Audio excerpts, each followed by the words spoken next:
Kumusta mga kaibigan? Ngayon may kakaibang kwento akong ibabahagi na siguradong magpapanginig sa inyo.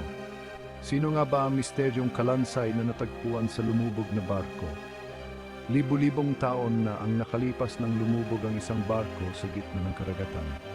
Misteryo pa rin kung bakit at paano ito nangyari. Pero kamakailan lang may natuklasang kalansay sa loob nito. Sino kaya siya?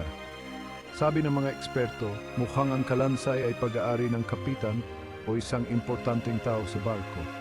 Base ito sa mga alahas at gamit na nakita malapit sa kanya.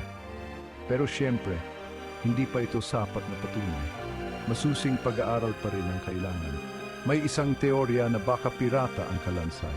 Noon kasing panahon, kilala ang lugar na ito sa mga pirata. Baka isa siyang pinuno naging dahilan ng kapahamakan ng kanyang mga kasama. Pero may naniniwala rin na baka isa siyang manlalakbay na naghahanap ng bagong mundo. Isang matapang na tao na hindi natatakot sa mga panganib ng karagatan. Sino nga ba talaga siya? Ano ang kwento niya? Patuloy ang paghahanap ng mga explorer. Sinusuri nila ang mga buto, gamit at maging ang mismong lumubog na barko.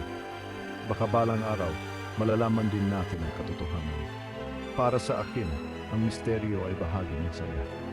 Ang pagtuklas kung sino ang kalansay ay magbibigay sa atin ng mas malalim na pag-unawa sa nakaraan.